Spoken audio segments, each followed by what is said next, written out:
नमस्कार दोस्तों, welcome back to the finance scholar. कैसे हैं आप लोग? तो जैसा कि आप लोग को पता है कि आईबीपीएस आरआरबी का भी जो है वैकेंसीज़ का नोटिफिकेशन आ चुका है। अभी टोटल नंबर ऑफ वैकेंसीज़ नहीं आई हैं, बट कैलेंडर आ चुका है। तो इसीलिए मैंने एक सीरीज़ स्टार्ट की है। इसमें हम स्टार्टिंग से लास्ट तक सारा बैंकिंग अवेयरनेस कवर करेंगे, which is important for your RRB exam and also all bank exam like IBPS, SBI, LIC, RRB, NIACL, RBI, SIDBI। Okay, so आप लोग मेरे साथ बने रहिएगा। मैं कोशिश करूँगा कि everything that is important for your bank exam I will cover. And also हम कुछ MCQs भी करेंगे, एंड साथ में जो करंट अफेयर होंगे उस दिन के उनको भी लास्ट में ऐड करेंगे और उनसे रिलेटेड MCQ करेंगे। तो फ्रेंड्स, स्टार्ट करते हैं हमारा लेक्चर 1। तो what is bank? A bank is a financial institution that plays a crucial role in the economy by accepting deposit from the public and utilizing those funds for the lending activity। तो friends, जो हमारा banking regulation act है 1949, उसमें जो definition mention है उसके according bank एक financial institution है जिसका क्या होता है, पब्लिक से डिपॉजिट को लेना, और जो वो डिपॉजिट ले रहा है उस पैसे को वो लेंडिंग करने के लिए यूज़ करे उस फंड को। ठीक है, यानी पब्लिक से उधार लेना और फिर डिपॉजिट के तौर पे और फिर उसको लेंड करना फर्दर। तो ये जो जो भी बैंकिंग ऑपरेशंस होते हैं, बैंक्स होते हैं, उनको गवर्न कौन करता है? Reserve bank of India. ठीक है, और उसका एक्ट जो कि RBI एक्ट है उसके according, and banking regulation act, okay, इन दोनों के अकॉर्डिंग गवर्न होता है। RBI act 1935 and banking regulation act 1949। ठीक है, आगे बढ़ते हैं। अब देखते हैं फंक्शंस ऑफ बैंक, है ना। बैंक के फंक्शन क्या क्या होते हैं? तो सबसे पहला फंक्शन क्या होता है? बैंक क्या करता है? Accepting deposit. Bank accept deposit from individual and businesses in various form. ठीक है, तो बैंक क्या करता है? जो भी इंडिविजुअल होते हैं उनसे भी डिपॉजिट लेता है। ठीक है, और जो बिजनेस फॉर्म्स होती हैं उनसे भी लेता है। अब इंडिविजुअल से कैसे लेता है? सेविंग अकाउंट जो होते हैं इंडिविजुअल के, है ना। जो भी इंडिविजुअल अपने पैसे को सेव करने के लिए आप लोग, आपके मदर फादर आप लोगों ने खुलवाए होंगे ना, तो it's kind of deposit account. ठीक है, तो इंडिविजुअल जो खुलाता है सेव मनी करने के लिए, उसमें क्या करता है, जो बैंक होता है वो सेविंग अकाउंट ओपन करता है, उसके अगेंस्ट में कुछ इंटरेस्ट देता है उस इंडिविजुअल को, उसको बोलते हैं सेविंग अकाउंट। इसके बाद क्या होता है? Current account. करंट अकाउंट की कौन खुलवाता है? जो बिजनेस होते हैं, जो फॉर्म्स होती है ना, उनके जो अकाउंट खुलते हैं उनको क्या करते हैं? Current account. करंट अकाउंट के केस में क्या होता है कि बैंक कोई भी इंटरेस्ट नहीं देता है। सेविंग अकाउंट में आपको इंटरेस्ट मिलता है, बट करंट अकाउंट के केस में सिंपली वो ऑपरेशनल पर्पस के लिए होता है, उसमें कोई भी इंटरेस्ट बैंक प्रोवाइड नहीं करता है। नेक्स्ट है fix deposit account. Fix deposit account में क्या होता है? एक पर्टिकुलर टाइम के लिए जो अमाउंट होता है उसको फिक्स कर देते हैं। ठीक है, कि 1 साल के लिए, 2 साल के लिए, 6 महीने के लिए इतना पैसा, फॉर एग्जांपल 1 लाख रुपए 1 साल के लिए जमा कर दिया। अब वो 1 साल बाद ही वो कस्टमर निकालेगा। एक फिक्स टेन्योर होता है ना, तो उसमें क्या होता है? बैंक उसमें हायर इंटरेस्ट रेट देता है, क्योंकि उसमें वो पैसा उस टाइम के लिए बैंक के पास रहता है। बैंक को पता है कि 1 साल तक ये पैसा कहीं जाने वाला नहीं है। ठीक है, तो वो जो पैसा होता है 1 साल के लिए, उसको बैंक आराम से यूज़ कर सकता है। ठीक है, तो इसलिए उस पर क्या करता है? बैंक हाई इंटरेस्ट रेट देता है। जबकि सेविंग अकाउंट में क्या है? पैसा आता जाता रहता है। ठीक है, तो उसमें क्या मिलता है? कम इंटरेस्ट रेट मिलता है। इसके बाद आता है RD। RD में क्या होता है? It's a kind of recurring deposit. Recurring deposit में क्या होता है कि मंथली सेविंग डालते हैं ना, जैसे कि आप कोई लोन भरते हो उसमें EMI भरते हो ना, ऐसे ही क्या होता है डिपॉजिट में भी एक तरह का आप डिपॉजिट की EMI करते हो, है ना। हर मंथ आपको एक सर्टेन अमाउंट होता है, उसको डिपॉजिट करते हो जिस अकाउंट में, उसको बोलते हैं रिकरिंग डिपॉजिट अकाउंट। ठीक है, फॉर एग्जांपल 5000 का एक मंथली रिकरिंग डिपॉजिट कर दिया 1 साल के लिए, तो हर महीने 5-5 हज़ार रुपये आपके उसमें जाएंगे। तो ये हो गया रिकरिंग डिपॉजिट। फिर आते हैं सेकंड जो फंक्शन है वो क्या है? Providing loan and advances. तो अब ये क्या करता है? बैंक जो है डिफरेंट डिफरेंट टाइप की क्रेडिट फैसिलिटीज़ प्रोवाइड करता है। उसमें क्या आता है, आपका पर्सनल लोन हो गया, बिजनेस लोन हो गया। पर्सनल लोन किसको देंगे, जो इंडिविजुअल है ना, उनको जो इंडिविजुअल नीड्स के लिए चाहिए उनको पर्सनल लोन दे देंगे। Personal loan usually higher rate of interest में मिलता है। इसके बाद बिजनेस लोन, जो कि इंटरप्रेन्योर्स हैं, स्टार्टअप्स हैं, कंपनीज हैं, है ना, उनको जो लोन देना है वो बिजनेस लोन हो गए। इसके बाद होम लोन, घर खरीदने के लिए जो लोन देते हैं ना, उसको बोलते हैं होम लोन। कंस्ट्रक्शन के लिए भी दे सकते हैं, बना बनाया घर है उसके रिनोवेशन के लिए, रिपेयर के लिए भी दे सकते हैं, वो सारा आता है आपका होम लोन में। इसके बाद व्हीकल लोन, कार लेना है आपको, बाइक लेना है, तो पैसा चाहिए। पैसा अब पूरा बल्क में तो ले नहीं सकता कोई, है ना। यूजुअली जो लोग होते हैं उनके पास इतना पैसा नहीं होता है, तो बैंक क्या करता है कि एक सर्टेन अमाउंट जो है एज अ मार्जिन आपकी तरफ से बोलेगा कि जैसे 10 लाख की कार है तो आप 1 लाख रुपए आप दे दो एज अ मार्जिन, और 9 लाख रुपए बैंक देगा। और वो सारा पे अमाउंट किसको जाएगा, जहाँ से आप कार या बाइक बाई कर रहे हो। तो ये आता है पर आपका व्हीकल लोन, ठीक है। और वो आपको ईएमआई के तौर पे, जो भी ईएमआई होगी आपकी 3 साल की, 5 साल की, उस पर आपको पे करना है। नेक्स्ट है आपका एग्रीकल्चर लोन। अब एग्रीकल्चर लोन किस लिए होता है, अब जो हमारे फार्मर्स हैं या रूरल्स की नीड है ना, उनको डेवलप करने के लिए एग्रीकल्चर लोन बनाए गए हैं, ताकि जो फार्मर्स हैं उनको केसीसी, किसान क्रेडिट कार्ड हो गया आपका, है ना, ट्रैक्टर लोन हो गए, जो भी फार्मर्स हैं उनके सीड्स के सॉरी क्रॉप के अगेंस्ट लोन जो देते हैं ना, ये सारे लोन्स आते हैं आपके एग्रीकल्चर लोन में। ऐसे ही आपका जो कंपनीज होती हैं, छोटी छोटी कंपनीज जो कि रूरल इंफ्रास्ट्रक्चर डेवलपमेंट के लिए काम करती हैं ना, उनमें भी ये, जैसे एग्री क्लिनिक हो गए, है ना, तो ये सब के इन सब को भी अगर लोन की ज़रूरत होती है तो एग्रीकल्चर लोन के अंडर ही दिया जाता है। इसके बाद आता है remittance and payment service. Bank का अनदर फंक्शन है रेमिटेंस, पैसे को ट्रांसफ़र करना या पेमेंट करना। तो इसमें क्या क्या आता है आपका, नेफ्ट। नेफ्ट का मतलब होता है नेशनल इलेक्ट्रॉनिक फंड ट्रांसफ़र। ऐसे ही आरटीजीएस, नेफ्ट हो गया RTGS, real time gross settlement. RTGS और नेफ्ट में क्या डिफरेंस है, नेफ्ट जो होता है वो 2 लाख से कम अमाउंट के लिए भी कर सकते हैं, उससे ज़्यादा के लिए भी होता है, बट दोनों आरटीजीएस के केस में मिनिमम 2 लाख होना चाहिए, 2 लाख या उससे ऊपर। आरटीजीएस में क्या होता है, रियल टाइम सेटलमेंट होता है, जबकि नेफ्ट में क्या होता है, बैचेज होते हैं, ठीक है, बैच में सेटलमेंट होता है, हाफ हाफ आवर के बैचेज होते हैं, यानी कि आपके जो टोटल बैचेज होंगे वो 24 बैचेज हो जाएंगे पूरे 24 घंटे के। जबकि आरटीजीएस में क्या होता है, रियल टाइम, जैसे ही आपने पैसा सेंड किया रियल टाइम में वो पहुंच जाता है। अब इसके बाद होता है आईएमपीएस। आईएमपीएस को बोलते हैं इमीडिएट पेमेंट सर्विस। इसके बाद आता है यूपीआई। यूपीआई इंडिया में आज के समय सबसे ज़्यादा पॉपुलर अगर कोई इंटरफेस है पेमेंट का तो वो है यूपीआई। यूपीआई के केस में क्या है कि आपके पास अगर क्यूआर कोड है या मोबाइल नंबर है, आप उससे पेमेंट भेज सकते हो। आप क्यूआर कोड के थ्रू पेमेंट भेज सकते हो उसको, है ना। और इवन आप उसको क्यूआर हो गया, आपका मोबाइल हो गया, इवन आप उसको, तो ये सारी चीज़ें हैं, भेज सकते हैं। डिमांड ड्राफ्ट और चेक्स जो होते हैं ना, इसकी सर्विस प्रोवाइड करना। इसके बाद आता है फोर्थ, क्रेडिट क्रिएशन। तो क्रेडिट क्रिएशन क्या होता है, bank help in economic growth by creating credit. They provide loans to business and individual which increase investment and consumption in the economy. तो बेसिकली क्या होता है कि इनका काम क्या होता है बैंक्स का, कि ये इकोनॉमी को बूस्ट करने के लिए क्या करते हैं, जो भी बिजनेसेस हैं ना, जो भी इंडिविजुअल हैं उनको लोन प्रोवाइड करते हैं ना, ताकि क्या है, जब उनको बिजनेस को लोन मिलेगा वो क्या करेंगे, एम्प्लॉयमेंट जनरेट करेंगे, बिजनेस करेंगे, तो उससे क्या होगा, इकोनॉमी को बूस्ट आएगा, कंजम्पशन बढ़ेगा इकोनॉमी में।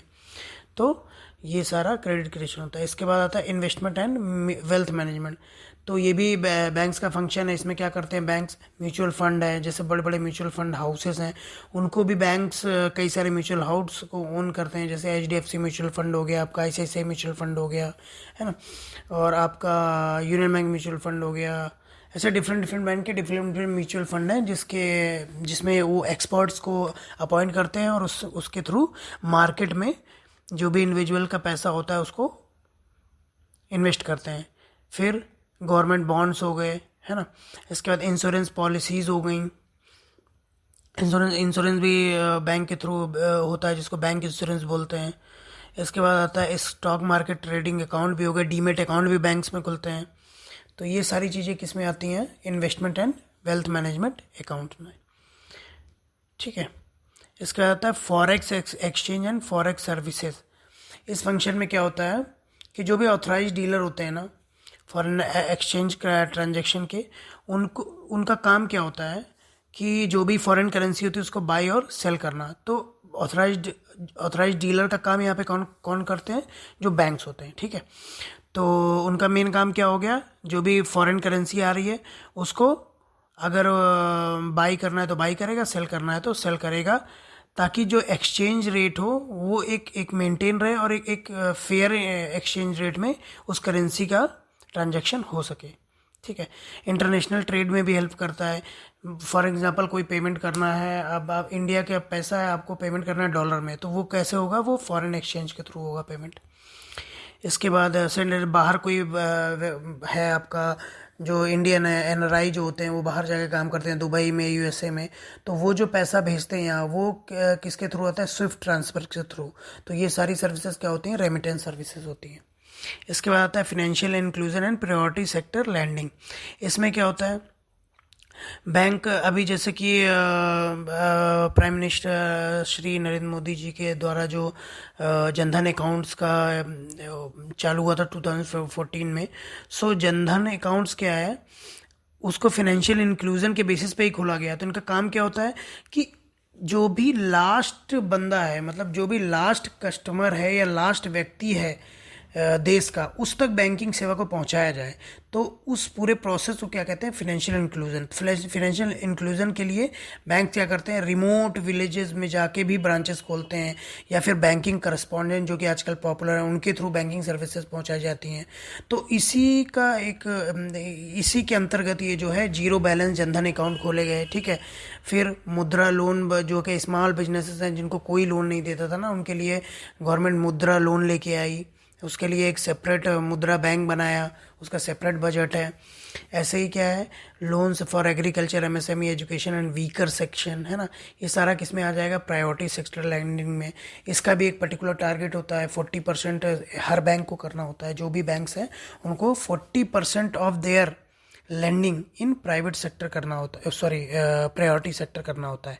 फॉरेन जो बैंक्स हैं जिनकी लेस देन 20 ब्रांचेस हैं उनके लिए डिफरेंट है, मोर देन 20 ब्रांचेस के लिए डिफरेंट है। वो जो हम फ्यूचर में प्रायोरिटी सेक्टर लैंडिंग के बारे में पढ़ेंगे तो मैं डिटेल में आपको बताऊंगा। फिलहाल के लिए इतना जान लीजिए कि मेन जो फंक्शन होता है वो है फिनेंशियल इंक्लूजन का, कि जो भी आपका एक एक व्यक्ति तक बैंकिंग को पहुंचाना, और हर जो भी स्मॉल बिजनेस हैं उनको लोन प्रोवाइड करना, एग्रीकल्चर लोन प्रोवाइड करना, ये सारी चीज़ें फिनेंशियल इंक्लूजन में आती है। इसके बाद स्टैच्यूटरी एंड रेगुलेटरी कंप्लायंस। अब इसमें क्या होता है? Bank follow RBI guidelines. तो आरबीआई क्या होता है? टाइम टाइम पे गाइडलाइंस देता रहता है। आरबीआई का मॉनेटरी पॉलिसी रिव्यू होता है, मॉनेटरी पॉलिसी मीटिंग्स होती हैं क्वार्टरली। उसमें क्या होता है? कुछ सर्टेन रेट्स बना के रखे हैं ताकि क्या है, बैंक को रेगुलेट किया जा सके। उसी में क्या होता है? Cash reserve ratio, CRR. इसमें क्या होता है कि आरबीआई बोलता है बैंक से कि आपको आपके पास जो भी डिपॉजिट है उसका एक सर्टेन परसेंटेज हमारे पास एज अ कैश डिपॉजिट करना है। वो टाइम टाइम पे बढ़ता घटता रहता है। जैसे अभी प्रेजेंट टाइम पे फरवरी 2025 तक ये 4% है, 4% ऑफ योर डिपॉजिट। इसके बाद आता है एसएलआर। एसएलआर के केस में क्या होता है? सेम होता है, उसमें भी जो एक एनडीटीएल होता है, net demand and time liabilities होती हैं टोटल बैंक की, उसका कुछ सर्टेन परसेंटेज रखना होता है बैंक को। लेकिन इस बार बैंक को आरबीआई के पास नहीं रखना होता है, अपने पास ही रखना होता है, और कैश में ही नहीं रखना होता है। बैंक कैश में भी रख सकता है, बैंक उसको सिक्योरिटीज में भी रख सकता है, गोल्ड में भी रख सकता है। एसएलआर भी टाइम टाइम पे बढ़ता घटता रहता है। इसके बाद है एएमएल एंड केवाईसी कंप्लायंस। तो एएमएल केवाईसी कंप्लायंस की भी गाइडलाइंस है। उसी के अंतर्गत आपका जो PMLA, prevention of money laundering act है, वो आया है, ठीक है। उसमें सारी गाइडलाइंस दी हुई हैं कि मनी लॉन्ड्रिंग से कैसे, मनी लॉन्ड्रिंग को टैकल करने के लिए क्या क्या चीज़ें करनी है ना, कैसे साइबर सिक्योरिटी से निपटना है। ये सारी चीज़ें जो हैं प्रॉपरली एएमएल एंड केवाईसी का जो कंप्लायंस होता है उसमें मेंशन होती है। अब आते हैं asset and liabilities in banking. तो बेसिकली एसेट एंड लाइबिलिटी होता क्या है? एसेट मतलब वो चीज़ जिससे इनकम जनरेट हो रहा है ना, एसेट मतलब इनकम जनरेटिंग सोर्स, और लाइबिलिटीज मतलब जो बैंक की लाइबिलिटी यानी जो उसे पे करना है। तो इनकम जनरेटिंग सोर्स बैंक के क्या होंगे? बैंक लोन देता है, जो पर्सनल लोन देता है, कॉर्पोरेट लोन देता है, मॉर्गेज लोन देता है, हाउसिंग लोन देता है, ये सारे क्या हैं, ये इनके एसेट हैं, क्योंकि ये लोन देने के बाद जो उससे इनकम आता है, उस जो उससे प्रॉफिट आता है वही एक तरह का इनकम है, तो उससे एसेट क्रिएट होता है। ठीक है, तो जैसे कि एक बैंक ने क्या किया, 10 लाख रुपए एज अ पर्सनल लोन दिया at a interest rate of 12% per annum, तो क्या होगा, उसको 1.2 लाख जो एनुअली आएगा ना, वो उसका इंटरेस्ट इनकम है, तो वो क्या हो गया, उसका एसेट हो गया। ठीक है, अब बात करते हैं लाइबिलिटी की। तो लाइबिलिटी मतलब कॉस्ट ऑफ फंड, जो भी आपने उधार लिया है पैसा, वो उसके अगेंस्ट में आपको कितना पैसा पे करना है ना, तो ये कॉस्ट ऑफ फंड होता है। तो ये सारे क्या होता है, जो भी डिपॉजिट हम लेते हैं, चाहे वो इंडिविजुअल हो या फिर वो बल्क डिपॉजिट हो, सारा हमारा क्या है, लाइबिलिटीज़ है, कॉस्ट ऑफ फंड है। तो जनरली जो जो हमारा एसेट होता है उसका जो रेट होता है वो हाई होता है जो हमारा लाइबिलिटी होता है, क्योंकि जो हम पब्लिक से लेंगे उससे जब थोड़ा सा बढ़ा के ही बैंक देता है तभी उसको प्रॉफिट होता है। जैसे एक कस्टमर ने 5 लाख रुपए डिपॉजिट किए फिक्स डिपॉजिट के, उसका एनुअल इंटरेस्ट रेट है 6%, तो बैंक क्या करेगा, उसको 30,000 रुपये एनुअली एज ए इंटरेस्ट उसको क्रेडिट करेगा। तो वो क्या क्रेडिट होता है, अभी इंटरेस्ट का कैलकुलेशन क्या होता है, डे बाई डे होता है, तो क्रेडिट बैंक कब करता है, क्वार्टरली। ठीक है, इसके बाद आता है नेट इंटरेस्ट मार्जिन। तो नेट इंटरेस्ट मार्जिन क्या है, net interest margin is a key indicator that determines a bank profitability.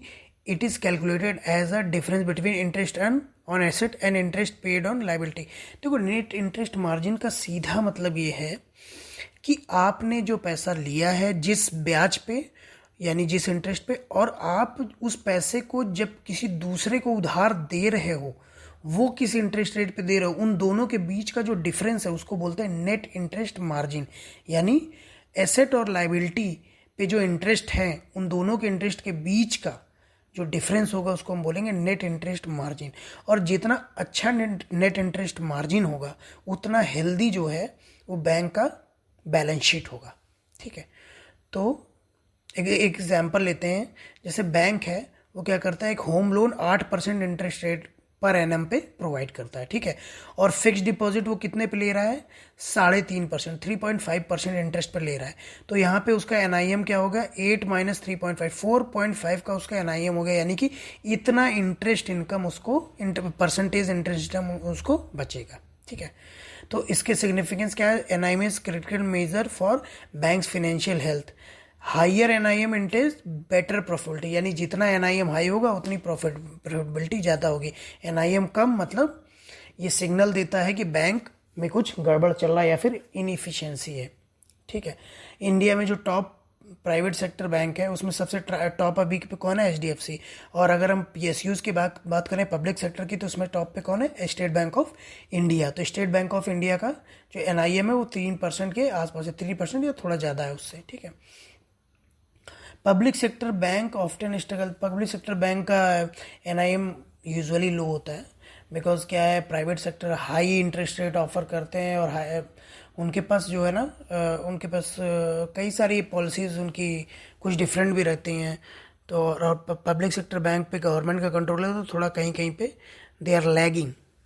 But overall अभी करंट सिनेरियो में all public sector banks are performing well and government is also working to get them in line. अब strategy to improve NIM. तो strategy to improve NIM क्या होती है, आप अपने cost of fund को रिड्यूस करिए। इसीलिए क्या होता है कि जब भी एनआईएम इफेक्ट होता है ना, तो बैंक्स क्या करते हैं, जो भी फिक्स डिपॉजिट होता है या जो भी रिकरिंग डिपॉजिट होता है, सेविंग डिपॉजिट में इंटरेस्ट रेट क्या होगा, कम कर देंगे। ठीक है, जैसे ही लोन सस्ता होगा ना, इधर भी सस्ता कर देंगे। ठीक है, और क्या करना होता है, जो भी उनका लोन पोर्टफोलियो है उसको डाइवर्सिफाई करें। मतलब ऐसा नहीं है कि आप एक पर्सनल लोन ही पूरा बांट दे रहे हो, है ना, या फिर एग्रीकल्चर लोन ही पूरा बांट दे रहे हो, या बिजनेस वाले को ही पूरा दे रहे हो। नहीं, आपको अलग अलग कैटेगरी, रिटेल लोन भी देना है आपको, एग्रीकल्चर लोन भी देना है आपको ना, आपको कॉर्पोरेट को भी लोन देना है ना। तो ये सारी चीज़ें करते हैं ताकि उनका जो पोर्टफोलियो बैलेंस रहे, रिस्क फैक्टर को बैलेंस रखें। और क्या करते हैं, इम्प्लीमेंटिंग एफिशिएंट रिस्क मैनेजमेंट। तो एक रिस्क मैनेजमेंट जो पॉलिसी होती है उसको इम्प्लीमेंट करते हैं ताकि जो एनपीए हो तो उसको मिनिमाइज कह सकते हैं। एनपीए क्या होता है? एनपीए मतलब कोई भी एसेट, नॉन परफॉर्मिंग एसेट, मतलब जो आपने लोन दिया वो परफॉर्म नहीं कर पा रहा, यानी कि 90 दिन तक उसमें कुछ भी ईएमआई नहीं आया, तो जैसे ही वो 90 दिन को क्रॉस करेगा वो आपका हो जाएगा नॉन परफॉर्मिंग एसेट। ठीक है। और क्या कर सकते हैं? डिजिटली, जितना ज़्यादा डिजिटली कनेक्ट करेंगे, जितना ज़्यादा डिजिटल बैंकिंग पे ध्यान देंगे बैंक, उतना ज़्यादा उनका एनआईएम इंक्रीज होगा। ठीक है। अब आते हैं टाइप ऑफ अकाउंट्स में। टाइप ऑफ अकाउंट में सेविंग अकाउंट क्या होता है? Saving account is a deposit account design for individual to park their saving, जैसा बताया मैंने। यूजुअली सेविंग अकाउंट में इंडिविजुअल अपना पैसा रखते हैं सेविंग्स का, और उसको as a daily account use करते हैं ना। उसमें नॉर्मली क्या होता है? इंटरेस्ट रेट बहुत कम होता है, 2.5 से 4% एनुअली चलता है, वो भी घटता बढ़ता रहता है। इसके बाद इसमें क्या होता है? नॉमिनेशन फैसिलिटी होती है, जो कि नॉमिनेशन फैसिलिटी बेसिकली क्या है कि बैंकिंग कंपनीज जो रूल है नॉमिनेशन का 1985, उसमें ये चीज़ मेंशन की गई है कि जो भी डिपॉजिट्स हैं उनमें नॉमिनेशन की फैसिलिटी दी गई, यानी जो भी कस्टमर है वो एक नॉमिनी अपॉइंट कर सकता है, ताकि उसके ना रहने पे वो जो पैसा है वो नॉमिनी को मिल जाए। ठीक है। एक तरह से इजी उसको करने के लिए।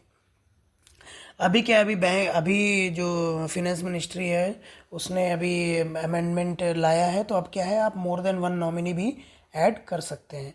आप डिफरेंट डिफरेंट परसेंटेज के बेसिस पे, जैसे 70% जो परसेंटेज है वो इस नॉमिनी को, यानी वो फर्स्ट नंबर पे उसको पहले पैसा मिलेगा, फिर 30% इसको मिलेगा, ऐसे ऐसे करके आप उस तरह भी कर सकते हो। तो अभी ये न्यू अपडेट है। अब आते हैं, जैसे मान लो एक सीनियर सिटीजन है, वो सेविंग अकाउंट ओपन करता है एसबीआई में, तो उसको क्या है, सीनियर सिटीजन के लिए क्या है कि अगर उसको अपना टीडीएस जो होता है, जो टीडीएस डिडक्ट होता है टैक्स, नॉर्मली अभी क्या है कि नॉर्मली अभी तक 50,000 था सीनियर सिटीजन का, उसको बढ़ा के अब कितना कर दिया गया है? 1 लाख तक कर दिया गया। यानी अब 1 लाख तक अगर आप सालाना सीनियर सिटीजन में जो है वो इनकम कमाते हैं तो उनको कोई भी टैक्स नहीं देना है। पहले 50,000 था। उसके लिए सिंपली उनको क्या करना है? 15H फॉर्म भरना है। और अगर जो लोग सीनियर सिटीजन नहीं हैं उनको कौन सा फॉर्म भरना होता है? 15G। ठीक है। अब आरबीआई ने क्या है, वीडियो केवाईसी को भी सेविंग अकाउंट के लिए अलाउड किया हुआ है ना। इसके बाद आते हैं current account. Current account business purpose के लिए होता है, ट्रेडर यूज़ करते हैं, इसमें कोई भी इंटरेस्ट नहीं मिलता है डिपॉजिट पे। ठीक है। ओवरड्राफ्ट ओडी आप ले सकते हो करंट अकाउंट में।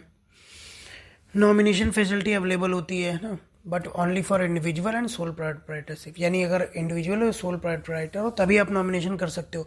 अगर पार्टनरशिप फर्म है या फिर कोई कंपनी पब्लिक सेक्टर यूनिट है, इस तरह में नॉमिनेशन नहीं होता है। ठीक है।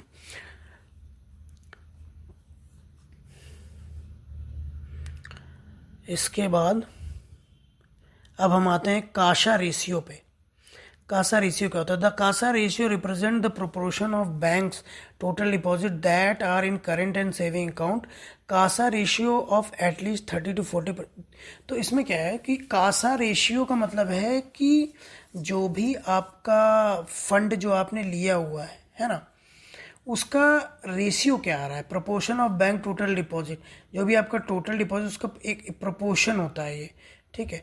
तो 30 to 40% के अगर बीच में है तो ये माना जाता है कि जो बैंक का डिपॉजिट है वो हेल्दी डिपॉजिट है। अगर इससे कम हो रहा है तो इसका मतलब बैंक का डिपॉजिट गिर रहा है। तो हायर कासा रेशियो, तो उस केस में क्या होगा? कॉस्ट ऑफ फंड कम होगा, प्रॉफिटेबिलिटी ज़्यादा होगी। ठीक। अब जैसे एसबीआई है, उसके पास 100 करोड़ का टोटल डिपॉजिट है और 40 करोड़ का क्या है? सेविंग और करंट अकाउंट में डिपॉजिट है, तो उसका कासा रेशियो कितना हो जाएगा? 40 हो जाएगा। अब इसमें टोटल डिपॉजिट में क्या है? 60 करोड़ उसका बल्क डिपॉजिट हो सकता है या उसका आपका फिक्स डिपॉजिट हो सकता है, लेकिन उसमें जो 40 करोड़ है वो कासा है। तो कासा में यूजुअली क्या है, ये प्रॉफिटेबल क्यों है? क्योंकि कासा में बैंक को कम इंटरेस्ट देना है, तो ऑब्वियस सी बात है कम इंटरेस्ट देगा, तो वहाँ पे उसको जो जब वो लोन देगा तो वहाँ तो हाई रेट पे देगा, तो इधर उसको पैसा कम इंटरेस्ट में मिल रहा है तो उसको प्रॉफिट होगा। यूजुअली प्राइवेट बैंक्स का कासा हाई होता है।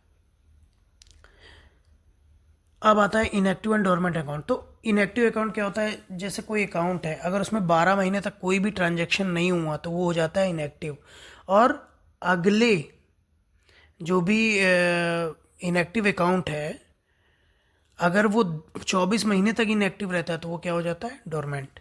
ठीक है, तो डोरमेंट के केस में क्या होगा, वो कोई भी सर्विस यूज़ नहीं कर पाएगा, एटीएम से पैसा नहीं निकलेगा, इंटरनेट बैंकिंग एक्टिविटी कुछ भी नहीं यूज़ कर पाएगा। उस केस में उसको करना क्या है, उसको जाके ब्रांच में या वीडियो केवाईसी के थ्रू अपने केवाईसी अपडेट कराना है और अपने अकाउंट को रीएक्टिवेट करना है।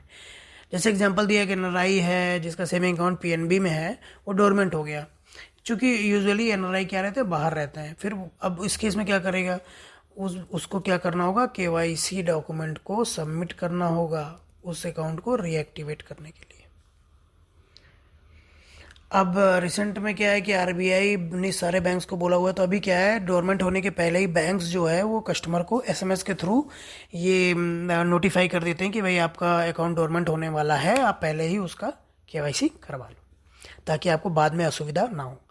अब आता है फिक्स डिपॉजिट। फिक्स डिपॉजिट एक तरह का टाइम डिपॉजिट होता है। टाइम डिपॉजिट से मतलब ये है कि जो एक टाइम के लिए फिक्स टाइम है, 1 साल 2 साल 6 महीने, है ना, तो इस तरह के डिपॉजिट को टाइम डिपॉजिट बोलते हैं। तो फिक्स डिपॉजिट टाइम डिपॉजिट है where fund are locked for a specific period at a fixed interest rate. इसमें क्या होता है, इंटरेस्ट रेट पहले से ही डिसाइड होता है कि भैया ये 1 साल के लिए 6% 7% जो भी है उसी पे हमको दे दो। तो वो इंटरेस्ट रेट बीच में चाहे जो भी, अगर आरबीआई इंटरेस्ट रेट चेंज करता है, बैंक कोई भी इंटरेस्ट रेट चेंज करता है, लेकिन वो जो एफडी का इंटरेस्ट रेट था जो उस समय स्टार्टिंग में था वही रहेगा जब तक उसका टाइम है, जितने टाइम के लिए वो ओपन हुई है। अब अभी इंडिविजुअल के लिए 40,000 है टैक्स वाला, और सीनियर सिटीजन के लिए जो कि 50,000 था अभी वो बढ़ के 1 लाख हो गया। अभी रिसेंट जो बजट हमारी निर्मला सीतारमण फाइनेंस मिनिस्टर ने पेश किया उसमें। टू अवॉइड टीडीएस डिडक्शन, ये आपको अप्रैल के पहले भर देना है। ठीक है, अप्रैल के पहले नहीं, 31 मार्च के बाद, और अप्रैल मंथ में यूजुअली भर देना ताकि उस साल का आपका टैक्स ना कटे। 15G और 15H। 15H for senior citizen और 15G for individual below 60 year. अब आते हैं रिकरिंग डिपॉजिट पर। रिकरिंग डिपॉजिट क्या है, रिकरिंग डिपॉजिट में इंडिविजुअली जो है वो मंथली बेसिस पे डाल सकता है। जैसे मैंने पहले बताया कि एक तरह का ये, जैसे लोन में ईएमआई होता है ना, वैसे डिपॉजिट का ईएमआई, हर महीने एक सर्टेन अमाउंट आप डाल सकते हो। 1 साल के लिए खुली तो हर महीने फॉर एग्जाम्पल 5,000 डालना है तो 5,000 हर महीने आप डालिए, और 1 साल के बाद वो मेच्योर होके आपको जो भी उनका इंटरेस्ट होगा 5% 6% वो ऐड होके आपको मिल जाएगा। ये यूजुअली सैलरीड एम्प्लॉय ओपन करते हैं। ठीक है, तो ये चीज़ है। नेक्स्ट हम बढ़ते हैं बल्क डिपॉजिट। बल्क डिपॉजिट क्या होता है, बड़े बड़े जो एचएनआई होते हैं, है ना, एचएनआई मतलब जो हिंदू अनडिवाइडेड पर्सन होते हैं, हाई नेटवर्थ इंडिविजुअल होते हैं एचएनआई, और उसमें बेसिकली कौन आते हैं, हिंदू अनडिवाइडेड फैमिलीज आती हैं ना, या फिर कुछ ऐसे इंडिविजुअल है जिनके पास बहुत पैसा है ना, तो वो क्या चाहते हैं, बल्क में डिपॉजिट करना चाहते हैं। तो उस केस में क्या है कि आरबीआई ने एक सर्टेन लिमिट बना रखी है कि 2 करोड़ या उससे ऊपर जो भी डिपॉजिट होगा उसको क्या बोलेंगे, बल्क डिपॉजिट। तो ये कौन यूज़ करता है, use by corporate, government bodies, high net worth individual, higher. इसमें क्या होता है, नॉर्मल एफडी से higher net rate of interest होता है। क्योंकि बल्क डिपॉजिट था 500 करोड़ 1,000 करोड़, है ना, इस केस में क्या होता है, एक इसमें बिड लगती हैं। अब कई सारे बैंक बिड लगाते हैं कि हाँ ठीक है हम इतने % देंगे, आप हमारे यहाँ डिपॉजिट रख दो। तो ऐसे बिड में जो भी विन करता है उसको यूजुअली ये लोग डिपॉजिट दे देते हैं। इसके बाद डेफ अकाउंट। अब डेफ अकाउंट क्या होता है, डेफ का फुल फॉर्म होता है depositor education and awareness fund. DEAF account में क्या होता है कि जो भी कुछ पैसा है ना वो अनक्लेम्ड है। फॉर एग्जाम्पल कोई भी रीज़न हो सकता है कि जो जिसका डिपॉजिट था उसकी डेथ हो गई, या फिर कोई डिपॉजिट था उसको पता ही नहीं, भूल गया वो, और 10 साल तक वो पैसा ऐसे ही पड़ा हुआ है। तो होता क्या है कि 10 साल के बाद वो पैसा जो होता है वो डेफ अकाउंट के थ्रू ट्रांसफ़र हो जाता है आरबीआई को। तो आरबीआई के एक डेफ अकाउंट होता है, उसमें वो ट्रांसफ़र हो जाता है 10 साल के बाद। फिर अगर कस्टमर मान लो आ जाता है 10 साल के बाद भी आता है कस्टमर, तो वो पैसा उसको मिलेगा, बस उसको क्या होगा, वापस से प्रॉपर डॉक्यूमेंटेशन कराना होगा, केवाईसी अपडेट कराना होगा, फिर बैंक इंटीमेट करेगा आरबीआई को, और आरबीआई डेफ फंड से वो पैसा वापस से उस अकाउंट में डाल देगा। जैसे एक पर्सन है, उसके एसबीआई में अकाउंट है, 50,000 रुपये उसमें पड़े हैं, 12 साल तक उसने उसको क्लेम ही नहीं किया, तो वो कहाँ चला जाएगा? डेफ अकाउंट में चला जाएगा। अब बीच बीच में आरबीआई लाता रहता है इंफॉर्मेशन कि इतना सारा डिपॉजिट जो है, इतने हज़ार करोड़ जो है वो अनक्लेम डिपॉजिट है, तो कहाँ पे रहता है? वो डेफ अकाउंट में ही पड़ा रहता है। नॉमिनेशन फैसिलिटी, जैसे मैंने बताया कि नॉमिनेशन फैसिलिटी 1985 का जो रूल है उसके अकॉर्डिंग लाई गई है, और उसमें क्या होता है कि nomination facility allows a account holder to appoint a nominee who will receive the account balance in case of their death. उसकी डेथ हो गई तो उसके एब्सेंस में फिर वो पैसा कौन रिसीव करेगा? और नॉमिनी होगा। ठीक है, ये लीगल बेसिस है। ठीक है, इसका बैंकिंग कंपनी से जो रूल है नॉमिनेशन का 1985 में प्रॉपरली मेंशन है। ये सब में होता है, saving, current, FD, RD, bulk deposit, everything, सब में नॉमिनेशन मैंडेटरी। और अब तो आप मोर देन वन नॉमिनेशन भी कर सकते हो as per the latest guideline. In case अगर नॉमिनेशन नहीं है तो उस केस में प्रॉब्लम क्या होता है? बहुत कॉम्प्लेक्स प्रोसेस होता है। लीगल हेयर को जाके एक सक्सेशन सर्टिफिकेट बनवाना होगा, वकील के पास जाके पूरे प्रॉपर डॉक्यूमेंटेशन करेगा, फाइल बनवाएगा, सबके साइन होंगे, तब जाके वो डिपॉजिट क्लेम होगा। उसमें भी सबके साइन लगेंगे, अगर किसी को कोई इश्यू तो नहीं है, कोई प्रॉब्लम तो नहीं है, कोई ऑब्जेक्शन तो नहीं है। उसमें ये भी देखना होता है कि कोई कोर्ट ऑर्डर तो नहीं है, सारी चीज़ें होती हैं। तो इसीलिए नॉमिनी डालने से सारी चीज़ें अवॉइड रहती हैं। इसके बाद हम आगे मूव करते हैं। Multiple nomination allow customer can nominate more than one person for their saving account, fixed deposit and recurring deposit can be divided among multiple nominees। जैसे एग्जांपल 50%, 50%, 70%, वो कस्टमर अपने अकॉर्डिंग दे सकता है कि भाई मेरा जो डिपॉजिट है उसमें 70% इसको मिलना चाहिए, 30% इसको मिलना चाहिए, ऐसे करके वो अपने अकॉर्डिंग करवा सकता है। अब आते हैं नो फ्रिल अकाउंट क्या होता है।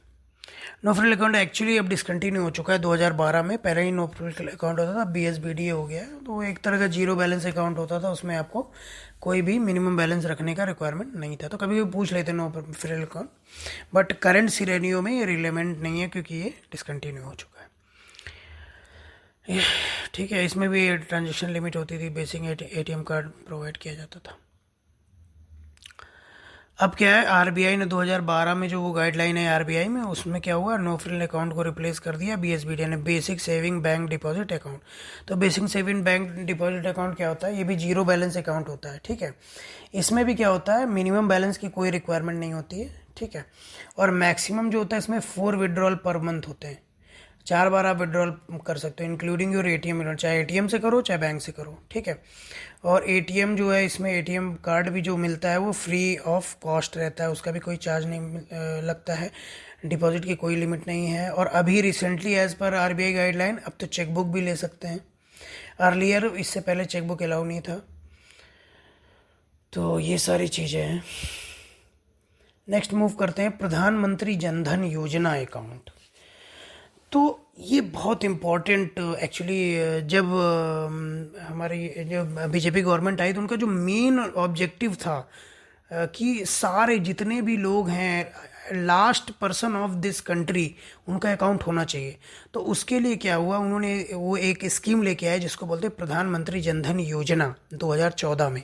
ठीक है, उसके तहत उन्होंने बोला कि भाई जीरो बैलेंस अकाउंट खुलेगा, और उस अकाउंट में अगर आप डेबिट कार्ड लेते हो रुपए वाला तो आपको 2 लाख तक का एक्सीडेंटल इंश्योरेंस भी रहेगा, और आपको 10,000 तक का ओवरड्राफ्ट फैसिलिटी भी मिलेगा जब आप 6 महीने तक इस अकाउंट को सही से चला लेते हो तो। और जो भी गवर्नमेंट की सब्सिडीज़ है वो इस अकाउंट में डीबीटी के थ्रू डायरेक्ट आएंगी। ठीक है, क्योंकि इसमें आधार लिंक रहता है। ठीक है, रुपए डेबिट कार्ड का कोई चार्ज नहीं होगा, फ्री में इशू होगा। ठीक, तो ये सारी चीज़ें हैं। 2023 में जो है 50 करोड़ जनधन अकाउंट्स थे। अब RBI now allows Aadhaar OTP based account opening for faster process. ये सारी चीज़ें। अब बात आती है स्मॉल अकाउंट की। Small account is a simplified account that can be open with minimal KYC. ये एक्चुअली स्मॉल अकाउंट क्या होता है कि जब कोई वर्कर है बाहर काम करने के लिए जाता है, उस समय क्या होता है, उसका प्रॉपर डॉक्यूमेंट होते नहीं है, वहीं के एड्रेस पे वो खुलवाना चाहता है, प्रॉपर डॉक्यूमेंट नहीं होते, तो क्या होता है, वो नियरेस्ट बैंक जो भी होता है वहाँ पे जाता है। बैंक उसको बोलता है भाई ठीक है तुम स्मॉल अकाउंट खुलवा दो। ठीक है, मैक्सिमम बैलेंस तुम इसमें 50,000 रुपये डाल सकते हो। ठीक है, और 1 लाख तक इसमें मैक्सिमम जो है आपका क्रेडिट आ सकता है, ठीक है, इससे ज़्यादा नहीं आ सकता। और वन टाइम में मैक्सिमम बैलेंस 50,000 से ज़्यादा नहीं रह सकता, और तुम 10,000 से ज़्यादा महीने में निकाल नहीं सकते। तो ये 3 कंडीशन है, ठीक है, ये बोल देता है बैंक उसको स्मॉल अकाउंट के केस में। और उसके बाद उसको बोलता है कि ये 12 महीने तक तो ऐसे चलेगा, इसके बाद आपको केवाईसी लाके जमा करना पड़ेगा। अगर आप 12 महीने के बाद भी नहीं जमा करते हो तो आपको एक इंटीमेशन देना होगा या डिक्लेरेशन देना होगा कि भाई हमको और टाइम चाहिए, तो वो उसको 24 मंथ तक इंक्रीज कर सकता है। अदरवाइज 12 महीने के अंदर अगर आपने जमा नहीं किया और इंटीमेट भी नहीं किया तो वो अकाउंट को बंद कर दिया जाएगा। जैसे एग्जांपल है, migrate worker open small account in Canara bank with just Aadhaar detail, planning to convert it to regular account after submitting full KYC. ठीक है, अब आते हैं banking ombudsman. Banking ombudsman scheme जो थी वो 2006 में आई थी, और अभी जो रिसेंट अपडेट था उसका लास्ट अपडेट 2021 में आया था। तो एक तरह का आरबीआई ने क्या लगाया, जो बहुत सारी कंप्लेंट्स आ रही थी कस्टमर की रिगार्डिंग और फाइनेंशियल सिस्टम एंड बैंक, उसके लिए बैंकिंग ऑम्बड्समैन लेके आए। ठीक है, तो कस्टमर को अगर कोई भी कंप्लेन करना होता है तो सबसे पहले वो बैंक में करता है, अगर बैंक से भी रिजॉल्व नहीं होता है तो वो डायरेक्टली बैंकिंग ऑम्बड्समैन को कर सकता है। उसके भी कुछ प्रोसेसेस हैं, वो हम डिस्कस करेंगे। इसका की फीचर क्या है, इसमें सारी चीज़ें कवर है, मैक्सिमम चीज़ें, एटीएम का fraud, unauthorise transaction, delay in service, कोई एटीएम में कोई फ्रॉड हो गया है ना, कोई ट्रांजैक्शन जो हो गया वो आपके बिना मर्जी की हो गया, या कोई सर्विस आपको चाहिए, आपका वो टाइम पे नहीं हुआ, टैट के अंदर नहीं हुआ, लोन है, लोन में डिस्प्यूट हो गया, लोन आपको मिल ही नहीं रहा, आपके सारे डॉक्यूमेंट सही हैं, है ना, या फिर आपसे आपसे बैंक ऑफिशियल पैसे मांग रहे हैं ना, करप्शन हो रहा है ऐसे करके, या क्रेडिट कार्ड आपने लिया उसमें कुछ इशू है, कोई भी कंप्लेन हो, आप जाके पहले आप बैंक को करेंगे। अगर बैंक विद इन टाइम नहीं रिजॉल्व करता तो फिर आप जाते हैं ऑम्बड्समैन के पास। ठीक है, अब जैसे आप क्या करेंगे, सबसे पहले बैंक के पास कंप्लेन करेंगे, अगर 30 दिन के अंदर रिजॉल्व नहीं होती है तो आप आरबीआई ऑम्बड्समैन के पास जा सकते हैं। ठीक है, जैसे कि एक कस्टमर ने कंप्लेन की बैंक से ऑम्बड्समैन में कि भाई उसका जो चार्ज है वो रॉन्गली डिडक्ट हो गया है, और कई बार बैंक को उसने इन्फॉर्म किया बट रिस्पॉन्स नहीं आया, तो इस तरह की कर सकते हैं। अब 2021 में क्या हो गया है, one nation one ombudsman scheme introduce merging 3 ombudsman scheme. मतलब पहले क्या था, बैंक के लिए अलग ऑम्बड्समैन था, एनबीएफसी जो नॉन बैंकिंग फाइनेंशियल कंपनीज उनके लिए अलग था, और डिजिटल ट्रांजेक्शन के लिए अलग था। अभी क्या है, वो तीनों को मर्ज कर दिया, अभी एक ही ऑम्बड्समैन होगा। अब type of risk in banking, देखो बैंकिंग में अगर बात हो तो रिस्क सबसे इम्पोर्टेंट चीज़ है, क्योंकि बैंकिंग और रिस्क दोनों एक दूसरे से रिलेटेड हैं। तो बैंक में रिस्क को टैकल करने के लिए रिस्क मैनेजमेंट पॉलिसीज़ बनाई जाती हैं, टाइम टाइम पे बैंक लाता है। तो कौन कौन से रिस्क होते हैं बैंक में, सबसे पहला होता है क्रेडिट रिस्क। मतलब आपने बोरोवर को लोन दिया है और वो बोरोवर पे करने में समर्थ है या नहीं, है ना, या फिर ये भी हो सकता है जानबूझ के भी पे ना करे, तो वो क्या हो गया आपका क्रेडिट रिस्क, यानी कि risk in case of loan default, यानी आपने बोरोवर को होम लोन दिया और वो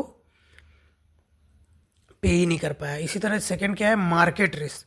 मार्केट रिस्क का मतलब क्या है, loss due to fluctuation in interest rate, currency exchange और स्टॉक प्राइस। मतलब अब जैसे कि आपने लोन दिया किसी को, जो किसी कस्टमर को, ठीक है, और वो आपने दे दिया 7% पे, बट आप जो अब जो है मार्केट में इंटरेस्ट रेट आरबीआई ने बढ़ा दिया और आपको जो पैसा मिल रहा है वो हाई इंटरेस्ट रेट में मिल रहा है, तो क्या हुआ, आपको लॉस होगा। तो ये क्या हो गया, मार्केट रिस्क, है ना।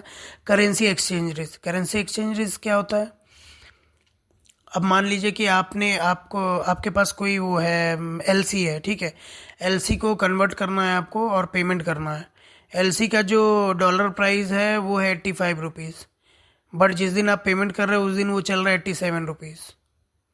ठीक है, तो ऑब्वियसली आपको वो पेमेंट 87 पे करना पड़ेगा। तो इस तरह से ये चीज़ें होती हैं, तो इस तरह से आता है। If interest rate rises suddenly bond price, अब इंटरेस्ट रेट अगर सडनली राइज करेगा तो जो बॉन्ड का प्राइस होगा वो गिर जाएगा। ठीक है, तो उस केस में जो बैंक है उनको घाटा होगा। लिक्विडिटी रिस्क क्या होता है, अब बैंक में पैसा ही नहीं है, कस्टमर अचानक आ गया, मान लो सारे कस्टमर आ गए, मैक्सिमम कस्टमर आ गया, बैंक के पास 1 लाख डिपॉजिट है, मांगने वाले 2 लाख आ गए, उस केस में क्या होगा, लिक्विडिटी शॉर्टेज हो जाएगा, बैंक के पास पैसे ही नहीं है। ठीक है। During a financial crisis customer withdraw fund and bank struggle to meet demand. जैसे टाइम टाइम पे न्यूज़ देखते होंगे आप कि ये बैंक पे आरबीआई ने बैन लगा दिया। जब आरबीआई बैन लगा दिया तो पता चले बैंक के बाहर लाइन लगी। उस केस में क्या होता है, बैंक बोलेगा पैसे ही नहीं है देने के लिए, है ना। जैसे कोऑपरेटिव बैंक कई सारे होते हैं ना, उनमें ऐसा होता है मैक्सिमम। तो ये सारी चीज़ें उस केस में क्या काम आता है, DICGC आगे हम लोग डिस्कस करेंगे। अदर जो हमारे लेक्चर्स होंगे, deposit insurance credit guarantee scheme, उसमें क्या होता है कि 5 लाख तक का इंश्योरेंस देता है आरबीआई का जो ये सब्सिडरी है, कि भाई आपका अगर पैसा डूब भी गया तो 5 लाख तक हम दे देंगे। एक तरह का इंश्योरेंस होता है वो आपके डिपॉजिट का। अब आता है ऑपरेशनल रिस्क। ऑपरेशनल रिस्क में क्या होता है कि भाई ऑपरेशनल रिस्क मतलब कि जो भी आपका फंक्शन, आपका जो ऑपरेशनल सारा इंफ्रास्ट्रक्चर है उसकी वजह से अगर कोई रिस्क जनरेट होता है, जैसे फ्रॉड हो गया, है ना, या सिस्टम फेलर हो गया, बाहर से साइबर अटैक हो गया, स्टाफ ने फ्रॉड कर दिया, है ना, सिस्टम ही काम नहीं कर रहा, तो इस तरह की चीज़ें जो हैं वो ऑपरेशनल रिस्क में आती है। ठीक है। उस केस में क्या होता है, बैंक को हैवी फिनेंशियल लॉस भी हो सकता है। इसके बाद आता है कंप्लायंस एंड रेगुलेटरी रिस्क। अब क्या होता है, अगर बैंक जो होता है वो आरबीआई के जो गाइडलाइंस हैं, जो मास्टर सर्कुलर है उसमें गाइडलाइंस होती हैं, अगर उसको फॉलो नहीं करता है तो आरबीआई क्या होता है, पेनल्टी लगा देता है बैंक्स में, है ना, या फिर कुछ दिन के लिए अकाउंट ओपनिंग पे बैन लगा देगा, या बोल देगा आपके डिजिटल ऐप को इतने दिन के लिए बंद करो। जैसे अभी रिसेंटली एक्सिस बैंक के ऐप पे कर दिया था, फिर अभी पेटीएम का जो ऐप था उस पर पेटीएम पेमेंट बैंक पे कर दिया था due to non compliance of KYC norms.